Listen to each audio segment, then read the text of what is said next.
संत आसाराम बापूजी के 59वें आत्म साक्षात्कार दिवस पे व महात्मा गांधी जयंती श्री लाल बहादुर शास्त्री के जयंती के निमित्त निकाली गई भव्य संस्कृति रक्षा यात्रा पूज्य संत श्री आसाराम बापूजी के 59वें आत्म साक्षात्कार दिवस व महात्मा गांधी जयंती श्री लाल बहादुर शास्त्री जयंती के निमित्त मुंबई के सांता क्रूज में श्री रामाभाई के सानिध्य में विशाल संस्कृति रक्षा यात्रा निकाली गई, जिसमें महात्मा गांधी, लाल बहादुर शास्त्री, देवी देवता, भगवान के अवतार एवं संतों महापुरुषों की दर्शनीय झांकियों के द्वारा वाहनों को सजाया गया था।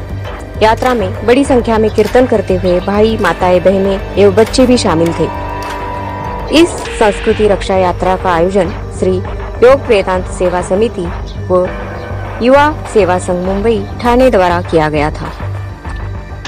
यह कीर्तन यात्रा रिलीफ रोड रहेजा कॉलेज से प्रारंभ होकर कस्तरबान, हीरानगर, मिलन सबवे, विले पार्ले स्टेशन से होते हुए नजमा हेप्तुतुल्ला हॉल सांता क्रूज में शांतिपूर्वक संपन्न हुई। इस यात्रा के दौरान बाल संस्कार के बच्चों की, विश्व गुरु भारत की झांकियां और युवा सेवा संघ की व्यसन मुक्ति झांकियां भी शामिल थी।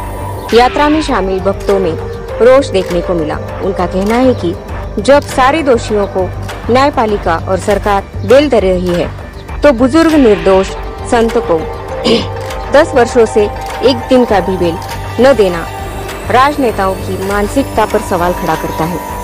लोगों में बापूजी के केस की सच्चाई उजागर करने वाली पत्रिकाओं, पुस्तकों व पर्चों का वितरण किया गया, जिन्हें लोगों ने बहुत आदर से लिया और बापूजी की सच्चाई का समर्थन भी किया।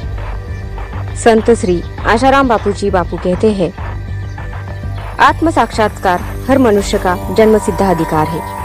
आज नहीं तो कल, इस जन्म में नहीं तो अगले जन्म में, अगले जन्म में नहीं तो लाखों जन्मों के बाद भी यह ज्ञान पाना ही पड़ेगा। जब तक आत्मा का ज्ञान नहीं होगा, तब तक दुखों से पिंड नहीं छूट सकता। सद्गुरु श्री वशिष्ठ जी से यह आत्मज्ञान भगवान श्री रामचंद्र जी ने पाया था। गीता का यही ज्ञान भगवान श्री कृष्ण से पाकर अर्जुन धन्य हुए थे। समाज इस आत्मज्ञान गीता के ज्ञान की महत्ता को समझे, इसीलिए पूज्य बापूजी के साधक इस दिन को पर्व के रूप में मनाते हैं। ये जानकारी युवा संघ सेवा के मीडिया प्रभारी व्यास मुनि ठाकुर ने दी। महाराष्ट्र माझा राजू प्रसाद। ऐसे बापूजी को 10 साल में एक दिन की भी ना तो पैरोल दी जाती है, ना फरलो दी जाती है।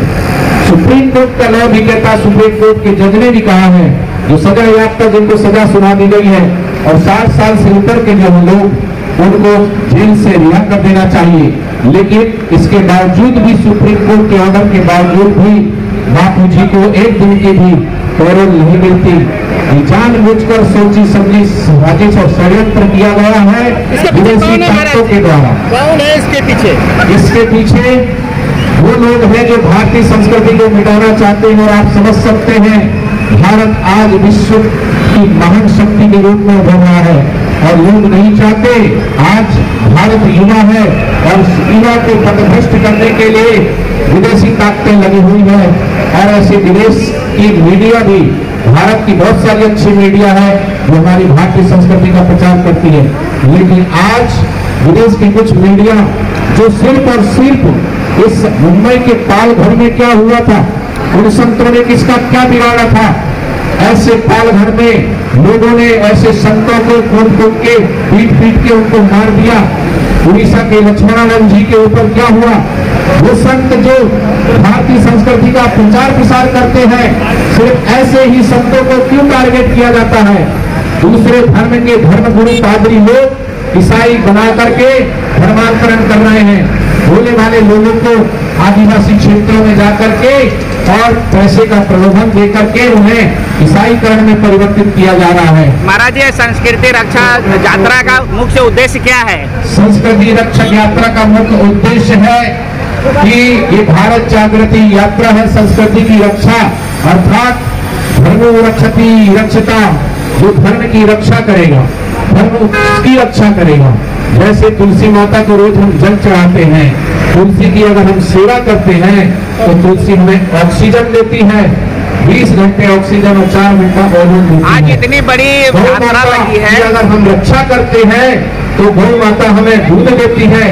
इसलिए कहा है गौ, गंगा, गीता और संत, इनकी रक्षा अगर हम नहीं करेंगे तो इनके द्वारा जो ज्ञान और इनके द्वारा जो समाज को लाभ मिल रहा है वो लाभ नहीं मिलेगा। अगर हमारे बच्चे भारतीय संस्कृति के संस्कार नहीं पढ़ेंगे तो क्लबों में जाएंगे, होटलों में जाएंगे, कबाब खाएंगे, शराब पिएंगे और भारतीय संस्कृति किधर लेके जा रहे हैं? क्या शिवाजी महाराज जैसे युवा इस भारत देश में पैदा होंगे? क्या ज्ञानेश्वर महाराज जी की तरह ऐसे संत इस महाराष्ट्र में पैदा होंगे?